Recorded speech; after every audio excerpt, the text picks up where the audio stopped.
Tipo, o depósito, sei lá, o primeiro documento aqui, 1.156,42. Aí são 4 cheques, na verdade. Ele indica os cheques. Eu quero saber o que ele quer com isso. Se os cheques são dele mesmo, enfim, não entendi o que ele quis com isso.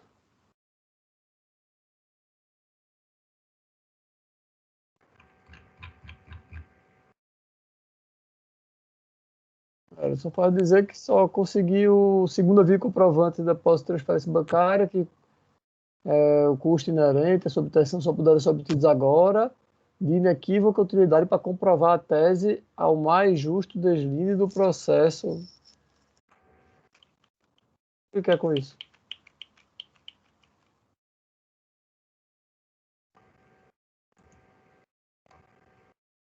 Tá em que folha, Rodrigo?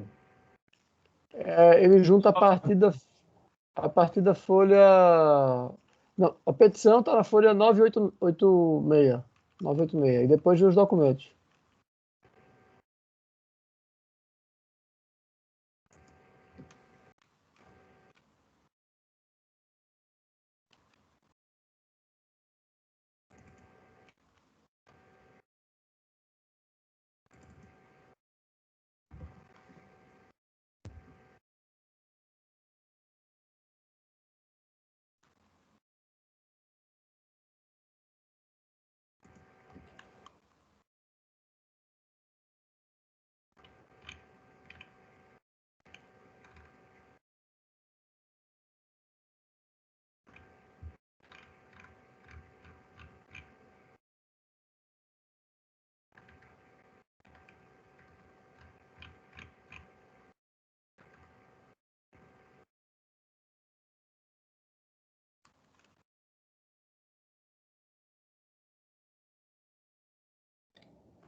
Ele apresenta outros elementos, mas não aponta nada efetivamente no que quer com eles.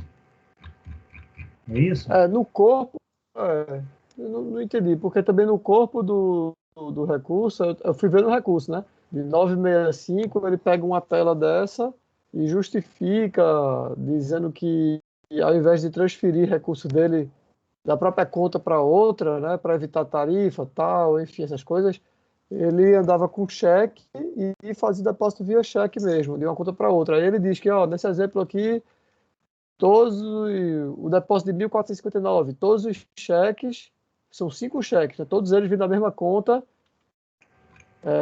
que é de titularidade do recorrente.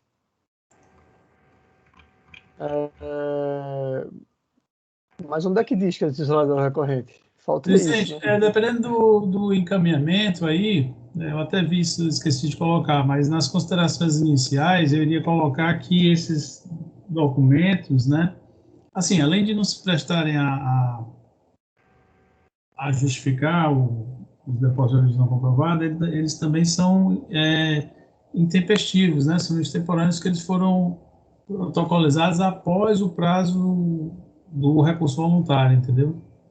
Após o prazo de interposição do recurso voluntário. No recurso voluntário mesmo, ele não apresenta nada, só a procuração e documentos pessoais.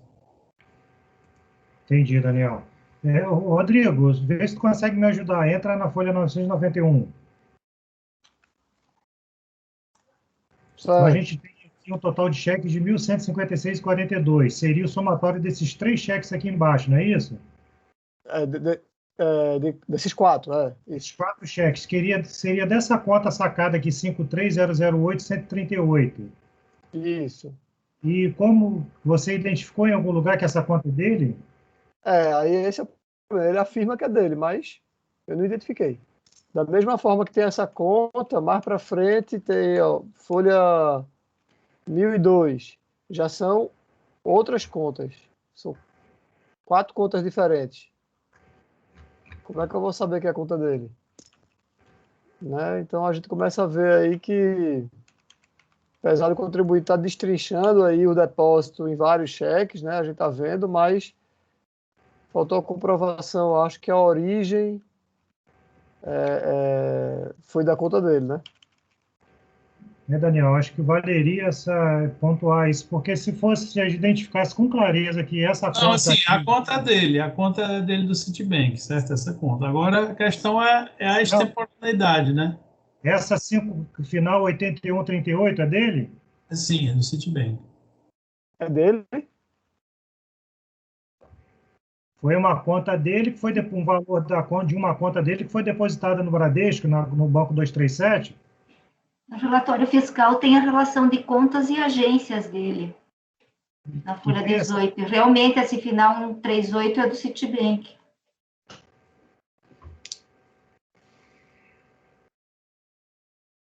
Bom, senhores, aí é só questão da gente fazer essa avaliação, né, quanto o acolhimento ou não da informação aqui. Aparentemente, ele junta aqui comprovações, e aí o Daniel aponta que são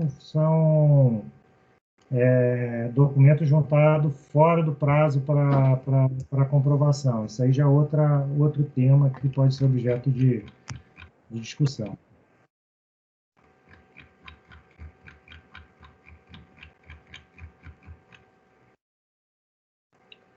Considerações, senhores?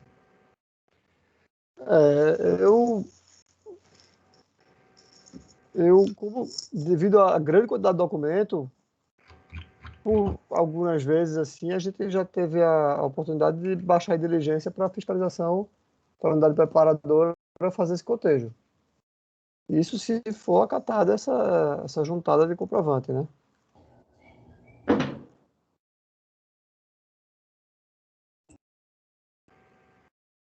Porque aqui, cara, aquela regra realmente do que diz a lei, né? Transferência entre contas está fora dessa base de cálculo.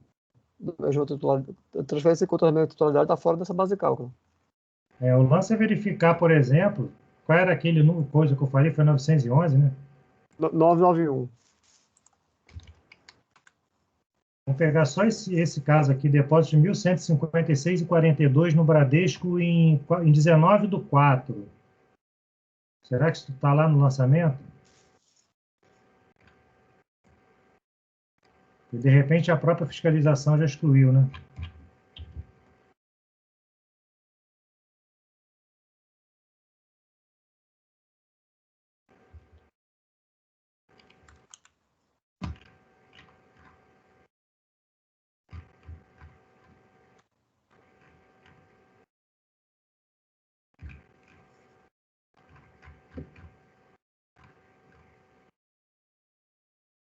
Mil cento e cinquenta e seis e 42, não é isso que a gente falou?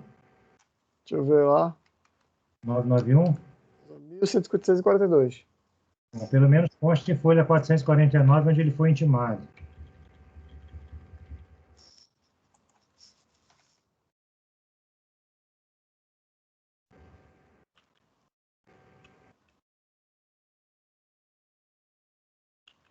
Dezenove do 4.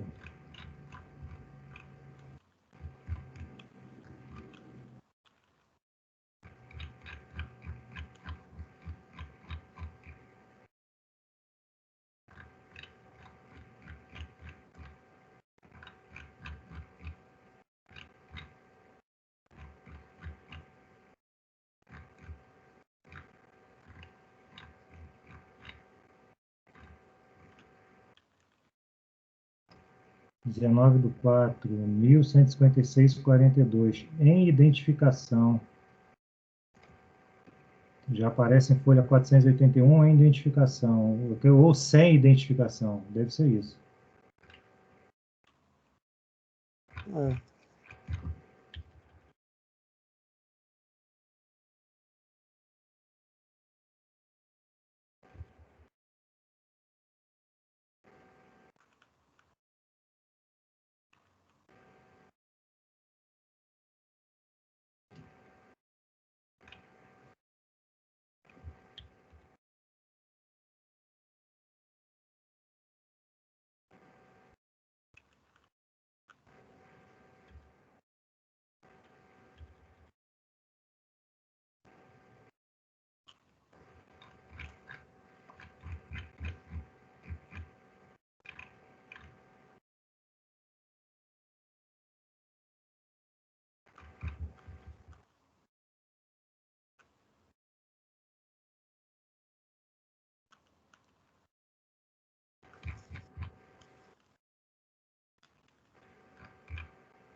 Assim.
Presidente, na folha 21 tem o motivo porque esses cheques não foram aceitos lá pela fiscalização. Diz que depósito não justificado por cheques emitidos em data posterior e ou valores divergentes. E ou operação sem lógica, vários cheques de valores baixos do titular depositados no mesmo local na mesma data. Ela não aceitou a fiscalização. Ele já tinha apresentado lá. 1158,42, né? Porque em folha 701 tem essa informação, tem uma planilha, que é a planilha já do termo de constatação fiscal, né? E esse valor não aparece lá. Qual a folha? 701. Aí seria 19/4, né? Por aí.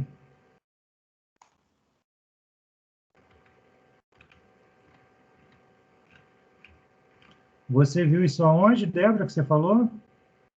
Na folha 21. 21.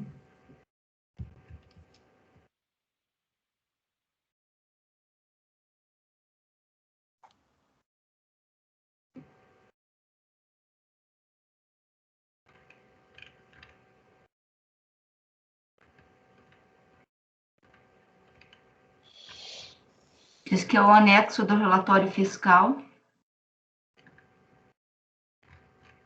21? Tá na folha 21 mesmo, esse caso? Tá nas justificativas, né? Pelo que eu estou entendendo, Débora. Você, na coluna justificativas ali, é? Isso, por que não foi aceito essa comprovação desses cheques ali, ó? Que foi glosado. A folha 21 é de janeiro.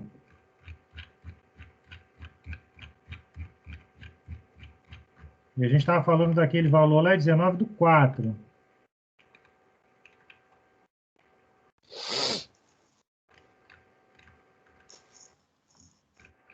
Aí tá na folha 31.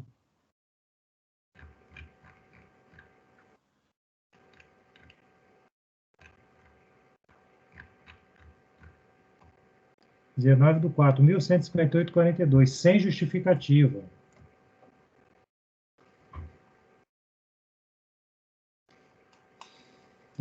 Pelo menos esses pagamentos que ele aponta aí, que ele comprova que vem das mesmas contas, de contas de sua titularidade, eles estão relacionados, pelo menos o primeiro ali está relacionado a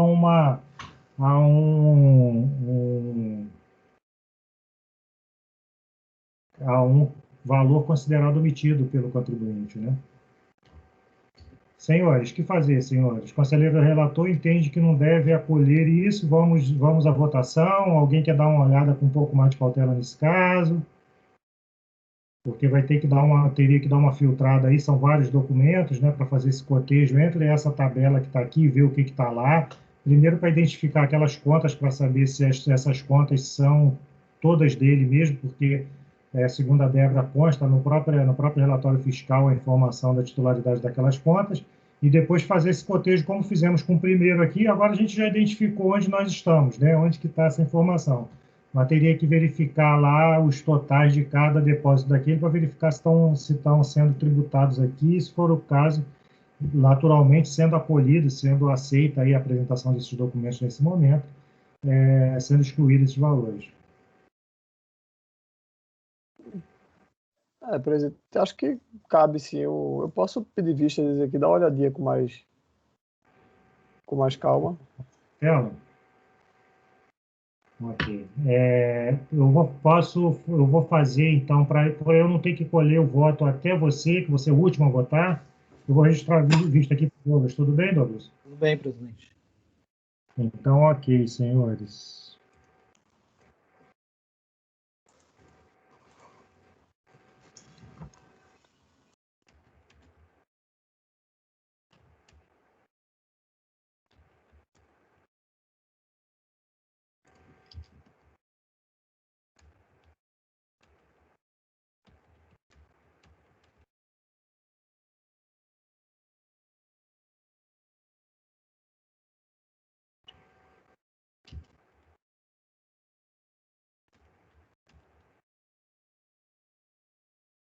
Senhores, então vou registrar vistas ao conselheiro Douglas. O conselheiro relator votou por negar provimento ao recurso voluntário no momento em que houve o pedido de vistas e, portanto, não votaram os demais conselheiros, ok?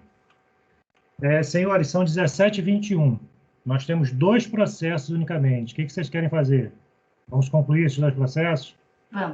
Vamos. Por favor, conselheiro Daniel, 78, processo Terezinha de Jesus Cunha Massari.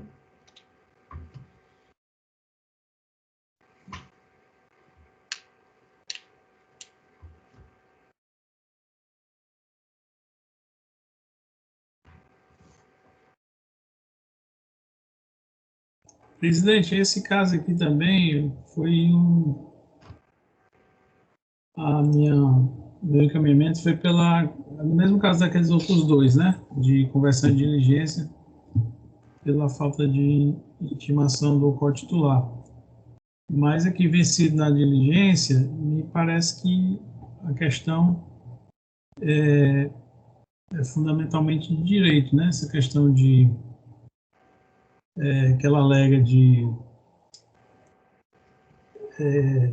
ilegalidade da quebra do sigilo bancário, né? Sim, são esses os argumentos, se quiser se manifestar no caso, mas você já identificou que tem nos autos a intimação do co-titular? Quem seria o co-titular? O senhor Luiz Massari.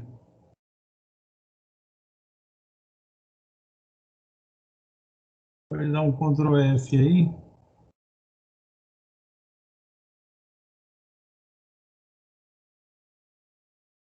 Não sei se tudo é pesquisável, né?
Ele alega, presidente, folha 82, que além dos extratos bancários, foram obtidos através do procedimento de fiscalização sobre o contribuinte Luiz Antônio Massari, né? Entendi. Então, esse aqui já decorre do outro, né? Isso. Entendi. Esse aqui eu não identifiquei, como no caso dos outros dois, expressamente a intimação aqui, né? Mas ele fala que não precisaria porque, assim, deixa implícito, né? E já analisou lá nos outros. Agora, sim, vencido na diligência, em razão de não ter uma análise complexa esse processo, ser questão só fundamentalmente de direito, como eu falei, eu ia encaminhar, né? Eu encaminho pela negativa de provimento. Ok. Com base em todas as razões que já é conhecida da turma, né? A questão do sigilo bancário, a questão do efeito confiscatório da multa, súmula CAF número 2, e a ausência de comprovação por prova hábil e idônea. Quebra do sigilo fiscal, reconhecido efeito confiscatório e a presunção legal e alargamento do conceito de renda. Ok, senhores, questões de direito amplamente já debatidas nesse colegiado. O conselheiro Daniel, ele inicialmente estaria sugerindo uma conversão do julgamento em diligência, mas já apontando diante do que tratamos em um processo semelhante já no curso dessa reunião de julgamento, de que caminharia no sentido de negar o provimento ao recurso voluntário em razão do conteúdo tratado pelo recurso voluntário que a gente já identificou aqui. Nesse caso, a própria fiscalização aponta que esse procedimento fiscal junto a essa contribuinte decorre já de um procedimento anterior lavrado em cima do cotitular da conta bancária. Então, ela é a cotitular sendo intimada a partir do procedimento anterior. Nesse sentido, senhores, tem alguém que entende que deveria ser convertido o julgamento de diligência? Ok, Daniel, então podemos seguir pelo seu voto de só submetendo ao colegiado o seu posicionamento de negativa de provimento? Sim. Ok, senhores. Então, conselheiro Daniel, em vista da posição do colegiado, dos processos anteriores e diante do que a gente tratou agora aqui, ele já abre mão da proposta de diligência e encaminha no sentido de negar provimento ao recurso voluntário, já que o argumento da defesa, como eu acabei de citar, ele está amparado basicamente em questões de direitos relacionadas aí à quebra de sigilo bancário, o efeito confiscatório de multa e a presunção legal e alargamento de conceito de renda. Portanto, como vota conselheiro Douglas? Acompanho, presidente. Como vota Francisco? Também acompanho. Como vota Fernando? Acompanho, presidente. Sávio? Acompanho.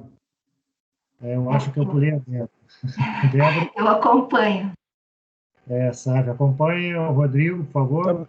Também acompanho, presidente. E, senhores, é um acordo de membro do colegiado por unanimidade de votos em negar provimento ao recurso voluntário formulado por Terezinha de Jesus Cunha Massari, item 78, processo final 2008-57.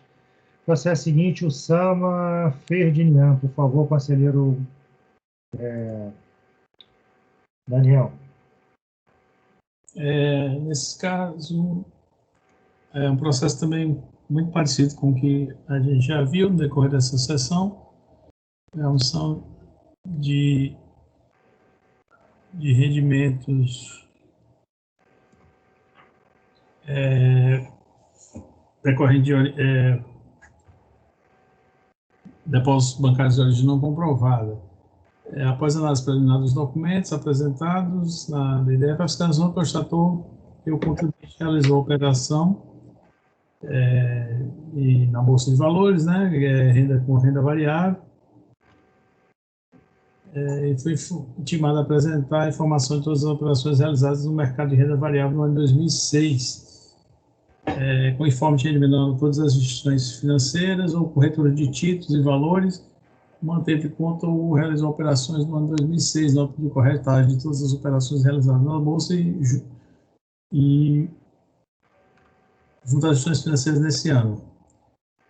Em março de 2010, compareceu apresentando o termo de adesão e recibo de aquisição de custos do BB, fundo de investimento, nota de corretagem do BB, comprovante de rendimentos pagos, declaração, os anos de 2005 e 2006. Após o contexto de todas as informações, os estados bancários apresentados, foi elaborada uma planilha de depósitos crédito individualizada por banco e conta, relacionando todos os depósitos créditos cujos origens devem ser comprovados. A fiscalização concluiu que não foram apresentados documentos que demonstrassem o vínculo entre os depósitos e os constantes das planilhas como honorários advocatícios. Assim, não foram considerados justificados tais valores. Os valores constaram nas planilhas explicativas como sendo de levantamento de alvará judicial, mas o contribuinte não apresentou nenhuma prova documental que veiculasse cada depósito das alegações apresentadas. Há também valores que constaram nas planilhas explicativas como sendo de antecipações, sem mencionar que título e sem apresentar nenhuma prova documental. Em resumo, para não ser tão cansativa a leitura, o contribuinte em questão era advogado, era atuante na Justiça do Trabalho, alega que recebeu muitos valores em sua conta e que esses valores não eram seus, eram de clientes, né? Recebeu alvarás judiciais e honorários, toda essa questão. Ele alega também questões de direito, impossibilidade de quebra do sigilo bancário, a questão da afronta a princípios constitucionais, caráter confiscatório da multa, impossibilidade de aplicação da Selic por seu caráter remuneratório e não moratório. A impugnação foi julgada improcedente nos termos da ementa abaixo. Preliminarmente, ele alega cessamento de direito, agora já no recurso voluntário, ele alega cessamento de direito de defesa em razão da demora na obtenção da cópia do processo, suprimindo 17 dias do prazo. A prova é ilícita porque decorre da quebra do sigilo bancário e, assim, essa prova não poderia ser usada para se lançar os ganhos, o ganho de capital aí em renda variável. A origem dos depósitos bancários está comprovada, decorre de sua atividade profissional como advogado. Essa alegação que a administração não pode decidir sobre constitucionalidade de norma é genérica, não podendo prevalecer em preliminar cessamento ao direito de defesa, induz o recorrente que foi suprimido no prazo de 17 dias para a elaboração de sua defesa e face da demora de obtenção de cópia do processo. Contudo, a alegação defensiva não merece prosperar. Ao tomar ciência do lançamento, o contribuinte é informado de todo o teor da residência fiscal, já possuindo mesmo para apresentar a defesa. A obtenção de cópia do processo é uma mera faculdade de direito passivo e sua obtenção não possui nenhuma vinculação ao prazo de 30 dias para a apresentação da impugnação, estabelecido pelo Decreto 70.235.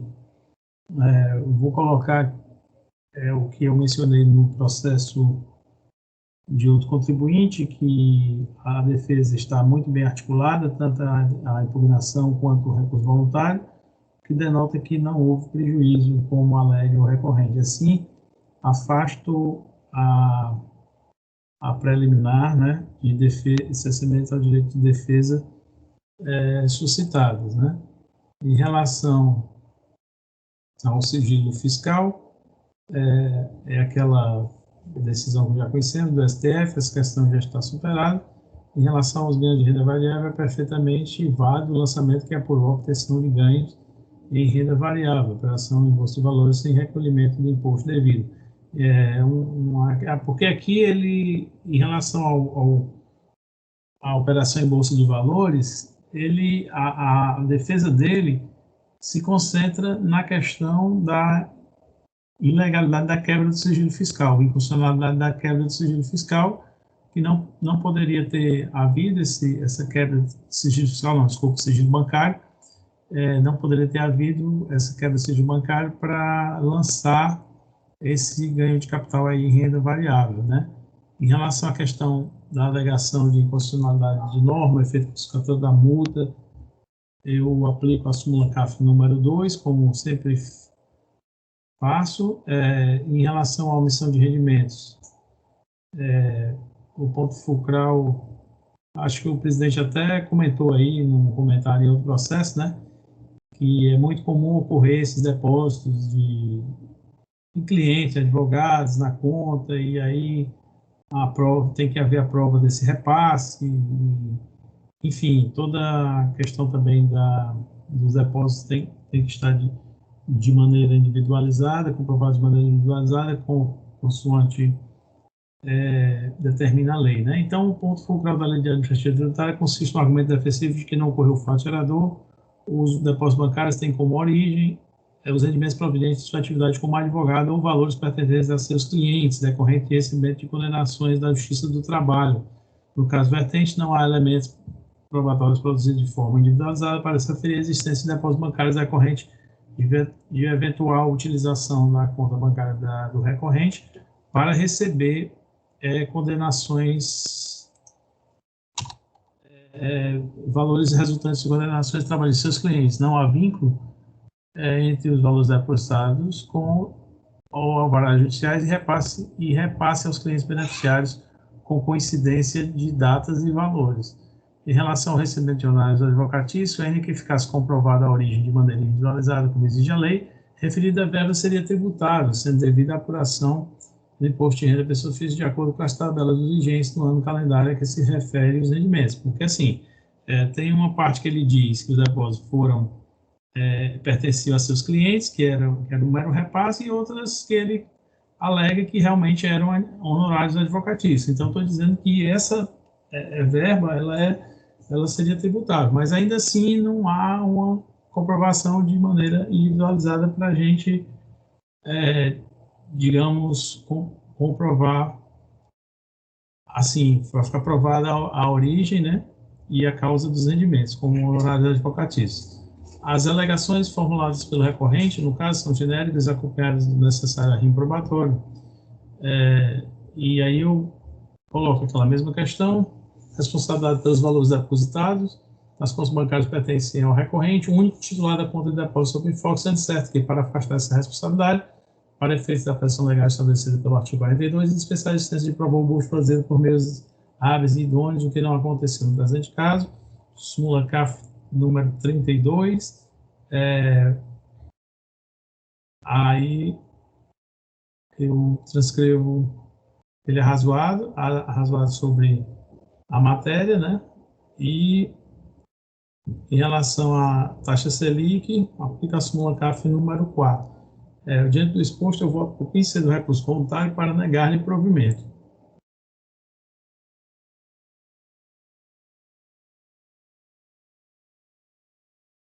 Senhores, considerações?